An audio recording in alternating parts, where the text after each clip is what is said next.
Let's go. I'm ready to get back inside, with the lights on, extra bright. Copy that, Noah said.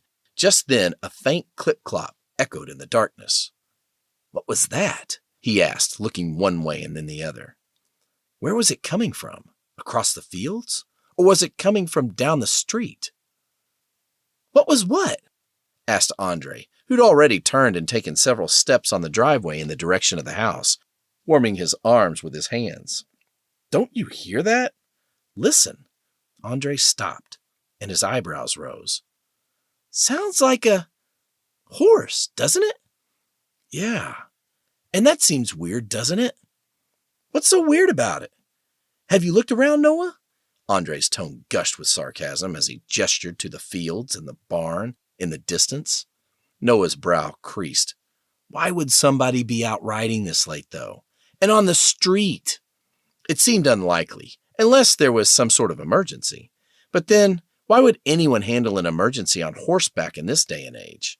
Everyone around here had cars and trucks. They weren't that far from civilization. Noah listened again. Weird. Yes, it definitely sounded like someone was coming, and fast. The sharp, hollow sound of hooves on pavement grew louder. Noah turned and peered down the street, straining to see in the darkness.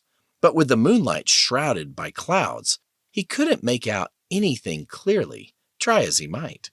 He stepped into the street, facing whatever might be there, far off though it was. Noah, someone's coming. I can hear it now, said Andre. Get out of the street, dude.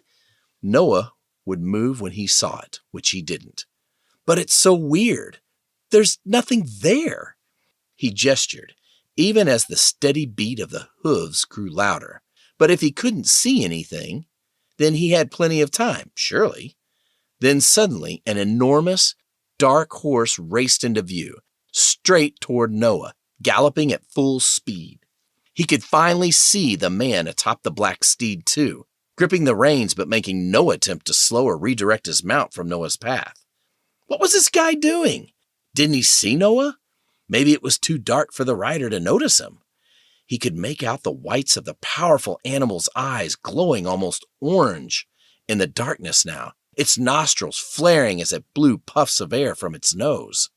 A mysterious mist seemed to envelop the pair, too, making the rider almost indistinguishable as anything but a vision atop a dark shadow on four legs.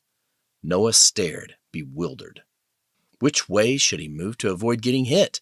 Further out into the street or back toward the shoulder? There was no time left. Noah's muscles went numb. His eyes went wide, fixating on the beast. Noah! He heard his name just as he felt Andre dive headlong into his chest, knocking him to the ground at full force. Then he blinked, as a split second later, the horse and rider raced by at top speed. Dude, what were you doing? Andre hollered, climbing off of him and standing up. You could have been killed! Noah's heart pounded in the quiet moonlit night, and his breathing came out fast. He sat up and glanced in the direction the horse had taken, still able to make out the fast and steady clip-clopping sound. He turned and stared at his friend, unable to put two words together. Are you okay? I hit you pretty hard. Andre stared back at him, but his expression finally softened. Sorry, Noah, but I had to do something. Noah blinked. Yeah. He reached around and touched his scalp where he had hit the pavement. He checked his fingers. No blood, thank goodness. He hadn't hit his head very hard. Years of sports had taught him how to fall. I'm okay, I think. He reached up and took the hand that Andre offered, then pulled himself to his feet. Thanks, dude. It's okay. Yeah. I saved your life, you numbskull. What were you thinking standing there, waiting for that horse to hit you anyway? Noah cleared his throat and straightened his shoulders, brushing the gravel from the palms of his hands. I don't know. I wasn't thinking. I don't know what came over me. Andre gave an exasperated nod, then turned and looked down the road in the direction the horse and rider had gone. Come on, let's go, he said. He's gone.